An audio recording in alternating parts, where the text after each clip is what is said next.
I almost exclusively use the wood-backed Verizon version, whereas Mark tested the leather-backed AT&T model. The wood one, as you can see, looks pretty much as it did on day one when it was brand new. The leather one, though, looked like it was 4 years old, like a week after we used it.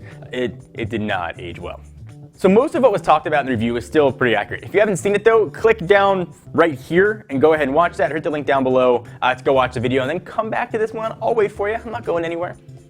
So the original Moto X was one of our favorite phones of 2013. In fact, in an informal study at the end of 2013, about 80% of the folks in the office picked the OG Moto X as their favorite phone of the year. It was customizable, affordable, it was really slick, it was running stock Android, and for the most part, the 2014 update is a worthy successor to that mantle, aside from no longer being built in the US. The new 5.2-inch 1080p screen looked good, but it's hardly a class leader. In fact, when I held it up against other flagships, those that even aren't QHD before you yell at me, this falls definitely towards the bottom. Whites have kind of a slight hue to them, and the colors just generally seem softer. In all fairness though, I look at different screens every single day. This was the only one that I saw for a year or 2 years. I probably wouldn't have noticed that much. The moral being though, it's good, but it's far from great. Since our review, the Moto X got Android 5.0 Lollipop, which aside from bringing just a ton of new features, did wonders with the battery life that Mark had issues with. The 2300 mAh battery lasted me almost an extra 4 hours with the new OS. Getting through a day now is definitely a breeze, and I can almost go a full day and a half, whereas Mark could really just get through one work day. It's a giant improvement. Obviously, your battery life is going to vary depending on what your brightness is set at, how many emails you got coming down, how much web browsing you're doing, that kind of stuff. The 2.5 GHz Snapdragon 801 chip is still plenty fast. This thing absolutely screams. I had no slowdown issues, no lag, nothing. The phone breathes whether it was running KitKat or Lollipop. 2 gigs of RAM also is still plenty to make this thing just hum along with you're playing games, watching video, multitasking, whatever it might be.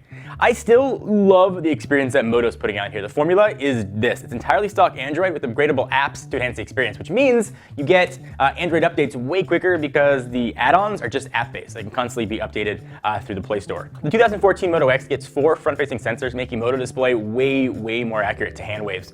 Just doing this, which is a feature that I freaking love. Whether I just want to see if I have notifications, mute a phone call, it just works really well. I appreciate having those 4 sensors now. Mark liked the single front-facing speaker on the Moto X. I think it's okay, but it's not like the most awesome thing out there in terms of speakers.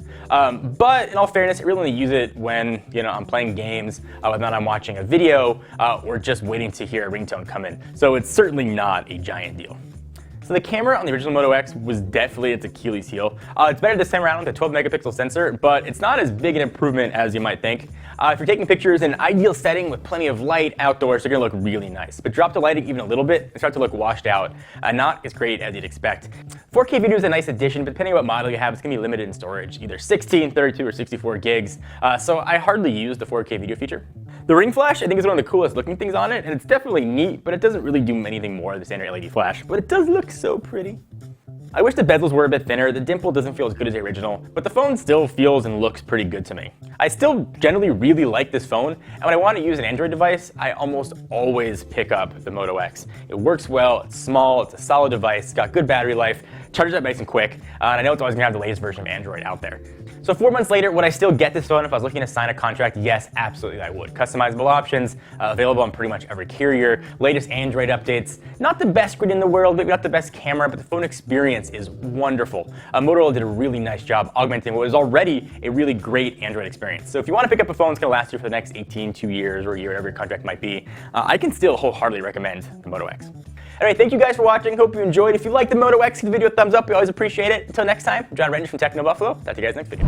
Thank you guys for watching. Hope you enjoyed. We love making tech videos here. If you like watching them as much as we love making them and just enjoy playing with the latest consumer electronics gear, check us out. Hit the big subscribe button. We got new videos coming out almost every single day. We also have a channel on Twitch where we play games, sometimes not so well, at twitch.tv/technobuffalo.